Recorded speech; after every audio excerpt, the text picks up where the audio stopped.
లోబి రైతు మరియు మాయా కోడి. కథ. ఒకప్పుడు ఒక ఊరిలో రాము అనే రైతు ఉండేవాడు. అతడు బాగా కష్టపడేవాడు కానీ దైనందిన అవసరాలకు సరిపడా డబ్బు సంపాదించలేక పోవడం అతని సమస్య. ఒకరోజు ఉదయం, కోళ్లకు తిండి పెడుతుండగా అతనికి ఒక కొత్త కోడి కనిపించింది. ఆ కోడి అతనికి తెలిసినది కాదు. ఇది అడవిలోంచి వచ్చి ఉండొచ్చు అని అనుకున్నాడు. ఆ కోడి సాధారణ కోడి కాదు, అది బంగారు పించాలు కలిగి, కళ్ళు ప్రకాశిస్తూ ఉండేవి. తరువాతి రోజు, ఆ కోడి పెట్టిన గూడులో రాము ఓ బంగారు గుడ్డు చూశాడు. అతను ఆశ్చర్యపోయాడు. వెంటనే ఆ గుడ్డును మార్కెట్కి తీసుకెళ్లి అమ్మాడు. చాలా డబ్బు వచ్చింది. ప్రతిరోజూ ఆ కోడి ఒక బంగారు గుడ్డు పెట్టేది. రాము కుటుంబం ధనవంతులయ్యారు.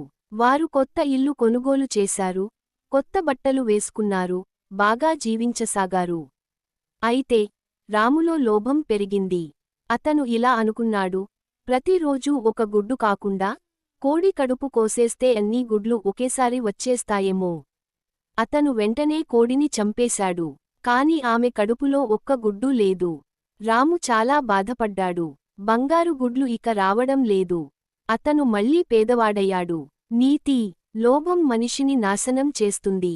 సంతోషంగా జీవించాలి, దేనినైనా ఓర్పుతో పొందాలి. ఈ కథ మీకు నచ్చినట్లయితే లైక్ చేయండి, షేర్ చేయండి, ఇంకా సబ్స్క్రైబ్ చేయండి.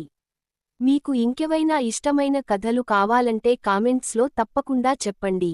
నన్ను ఇలా సపోర్ట్ చేస్తూనే ఉండండి. ధన్యవాదాలు. మీ అభిమానం మా శక్తి.